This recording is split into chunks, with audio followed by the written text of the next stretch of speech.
दरम्यान जागा वाटपावरून देवेंद्र फडणवीसांनी काँग्रेसवर निशाणा साधलाय। बघूया ते काय म्हणाले। अशोकराव, तुम्ही आल्यानंतर काँग्रेस पक्षाची काय अवस्था झाली।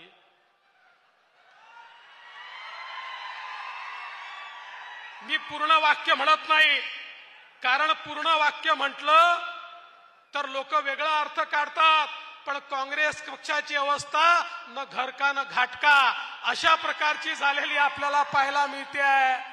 तुम्ही बघा, जागा वाटप होत असतं, जागा एकमेकाला मिळत असतात, पण आता काँग्रेस पक्षाची अवस्था अशी आहे, उद्धव ठाकरेंनी सांगलीची जागा घोषित करून टाकली, काँग्रेस पक्षाला माहितीच नाही। शरद पवारांनी भिवंडीची जागा घोषित करून टाकली, काँग्रेस पक्षाला माहितीच नाही। काँग्रेस पक्ष फरफटत चाललाय, कोणाचा पायपोस कोणाच्या पायात नाही, अशा प्रकारचा काँग्रेस पक्ष, ज्याला नेता नाही, ज्याला नीती नाही, ज्याला नियत नाही।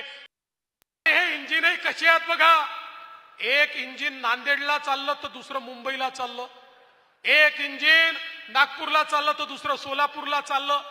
म्हणजे एक मेकाला असे ओढताय की यांची गाडी जागेवरनं हालतच नाही, न हालणारी न डुलणारी अशा प्रकारची यांची गाडी, जी विकासाकडे नेऊ शकत नाही।